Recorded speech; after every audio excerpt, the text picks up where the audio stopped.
Okay, so when I started my original work project, I asked myself, what is the one thing you honestly believe you can't live without? Like, what is one thing that I feel like I couldn't go through life without?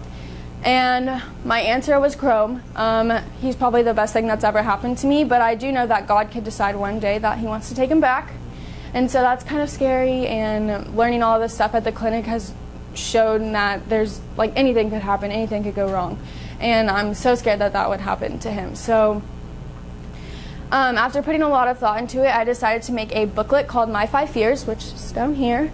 Like nearly all horse owners, I'm terrified that one day something may come along and take the life of the one thing that I think I can't live without. So I decided to take my own fears and interests and apply them to the real world. I know I'm not the only person that's afraid to lose their horse, so with that in mind, I decided to make a portfolio that includes all the information that someone could utilize when a medical catastrophe happens without having to do all the dirty work. I really wanted to be able to clear up gray areas for people because there's a lot of common misconceptions that are associated with these 5 medical complications, so I didn't want people to go in with the wrong idea. So I arranged it like, initially I wanted to arrange it like a Q&A, but it's not set up like a FAQ or a Q&A. It's just kind of set up like topic bolded and then information listed below it. And you can look through the portfolio if you want to. I don't have pictures of that up here. My sources came from the AAEP website that I gained access through Dr. Holtmeyer. Not everyone has access to this website, so that's how I kind of came up with the idea to make it available to everyone. And even the people that do have access to them don't know how to navigate through them, so that can be an issue. So the first one is colic, which I talked about earlier. Colic is basically just a tummy ache for horses, or what veterinarians will call severe abdominal pain. Like I said, horses can't throw up, and when they can't poop either, like it's just stuck. So colic is also the number 1 cause of death in horses. There are 3 different types of colic. There's intestinal dysfunction, which just means that there's something lodged in there, and it can be treated with medical management, such as the nasogastric tube that I showed you guys a picture of, or they'll stick their arm in, I know this sounds weird, but they'll stick their arm in the horse's rear end and pull all of that stuff out, and a lot of times that will help. But that can be managed without having to go in and physically take stuff out of the intestines through surgery. Another one that's kind of common is ulcerations, and basically these will just form in the stomach. It can be anything from the existence of inflammation, infections, or interior lesions that just cause discomfort. A lot of these can be managed through medical management as well, and they hardly ever require surgery. But the number 1 thing that a lot of horse owners think when they think of colic is, wow, my horse needs to be operated on ASAP. But this is only when there's an intestinal accident. So that means that the intestine is being pinched, or it's lodged in a body cavity where it can't get itself out. And a lot of times when this happens, the most common thing that people associate with colic is that the horse is going to start rolling because they're trying to move all that stuff around and get it back out of the body cavity. So the picture there is a picture that Dr. Claunch took during a colic surgery, and as you can see, the large intestine is really, really twisted, and a horse can't reach into its stomach and untwist it itself. So that's what that is. Along with the types and the definitions in the portfolio, I also included the clinical signs, what horse owners should do, what they shouldn't do, the steps that the vet is going to take to evaluate the horse, the different options that you have, whether it be surgery, euthanasia, or medical management, and what all of those entail, and then the steps through surgery, the complications, recovery, and prevention. I can't click again.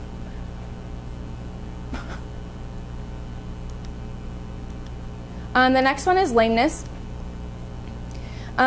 Just like we roll our ankles or stretch ligaments, horses can do the same. So a lot of times people will just think that like a gait change is what notifies you that the horse is lame. So on the picture on the left, that is a lameness exam. So basically it can be in hand or under saddle, meaning that the person can run the horse holding the halter and lead rope in their hand, or you can get on the horse and ride it around. You monitor the horse at the walk and the trot, and you watch all 4 feet and how they move. A lot of times the horse's way of telling you that, hey, my leg hurts, is they won't favor that leg, or they'll do something funny when they happen to land on that leg. So that's why it's important to check it at both gaits, because each gait functions differently. Lameness can develop in the horse's neck, shoulders, withers, flank, hips, legs, and hooves. The picture in the middle, that's of a sensor. At Williams & Stevens, Dr. Holtmeyer uses what's called the lameness locator. They actually made it at his college, so he's very familiar with it. But basically it's 3 sensors. There's one put on the pelvis, the head, and then the right hoof. And what it does is each sensor monitors the horse's movement, and then it sends it to a tablet, and then it diagnoses all the information and like runs it through all these filters, and then it basically gives Dr. Holtmeyer a diagnosis as to what's wrong with the horse. So it gives him the answers without him having to do much of anything, which is great. And then, similar to the colic information, I also included the signs, what to do, what not to do, what the lameness exam is going to look like to an owner. The last thing you want someone to do is to take their horse in and then freak out when the doctor starts doing something that they don't want to happen. The scale that most lameness cases will fall under, it's ranked 0 to 5 depending on how severe the case is, and then detection, treatment, and then what pre-purchase exams won't be able to tell you. So I know I kind of touched on this before, but we live in a world where people lie and they get away with it all the time. And a pre-purchase exam is basically a vet's way of saying, okay, like this is what's wrong with the horse, and you wouldn't have been able to tell this if you just loaded it up into a trailer and then took it home. The last thing that any vet wants is for someone to take a horse home and then a week later have it dead, and they could have told them why before they bought it, but they chose not to because they didn't take it in for a pre-purchase exam. And then another thing that goes hand in hand with the pre-purchase exam is drug testing. A lot of people will send horses over to barns and say, here, try this horse, and then you can buy it after if you want, and they'll drug it. Well, then the kid will ride the horse for however long and then decide that they want to buy it, and then 3 months later the horse is acting like a crazy lunatic and that no one knows why. Well, if they draw blood on the pre-purchase exam, it's an additional fee, but they can hold it for 60 days. So within that time period, if the horse starts acting crazy, they can run the drug test and then say, okay, well look, we know you drugged the horse with this, so we don't want it anymore. And a lot of times trainers will say, okay, well let's try the horse for 2 months and then see where it takes us. So they didn't necessarily buy the horse yet, but it's on their property and they're being able to utilize it to their benefit without spending a ton of money on it. The third thing I did was laminitis. So this is a horse without laminitis. This is what their hoof looks like normally. And then this is a horse with laminitis. Laminitis is a problem that occurs in the hoof.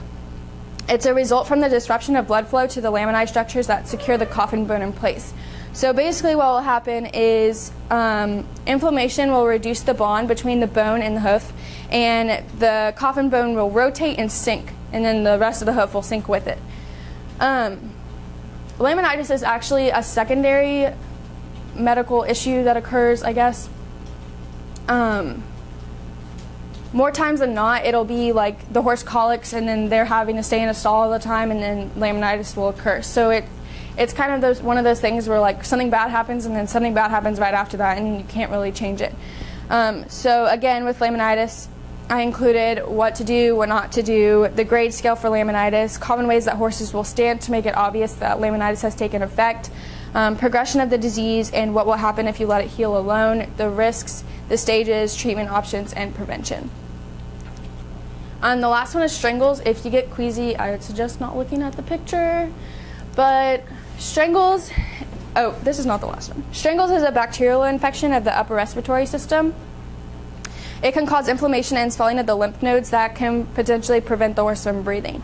So one thing to note about strangles is anytime that one horse gets it, if it comes in contact with another horse, that horse is gonna get it, like there's no doubt. So when owners have strangles outbreaks at these big ranches where they have, 75 horses, the last thing they want is for the rest of the horses to get strangles. So as soon as it happens, it's the best thing to do is to catch it.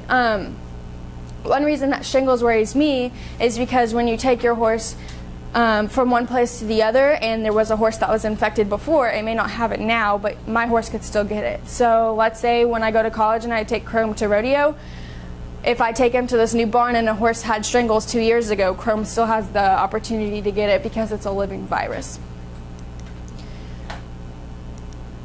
And then the last one is West Nile virus. West Nile virus in horses is the same as it is in humans, except for in horses there is no cure. So once the horse gets it, it's stuck with it forever. And it normally kills it within a couple of days. I don't know about, well, Ryan's the only other person that rides in here, but when there's a mosquito on my horse, I don't know. There's not a sensor that goes off saying, oh, there's a mosquito with West Nile virus on your horse, go kill it now. So there's really no way to prevent this other than to vaccinate your horse. So that's one of the main things that I emphasized in the portfolio, was that vaccinating is probably the #1 thing that you need to do with any horse, because it is really, really devastating when it happens. So after I made the portfolio with all this information about each of the topics, I decided that I wanted to take it a step further and turn it into a website, because not everybody is going to be able to say, oh, Lexi Rodriguez made this portfolio, let me go get it from her. So I wanted to make a website so that people can Google, like, what is equine colic, and my website will pop up and they'll be able to navigate throughout it. Also, there's a lot of junk on the internet, and you don't want someone to get a false impression and freak out when they're going into the vet and, oh, like, it's like WebMD but for horses. So like people go in and they're like, oh, my horse is limping, he's gonna die. So I just wanted to be able to help clear the air for people. And then this is the part.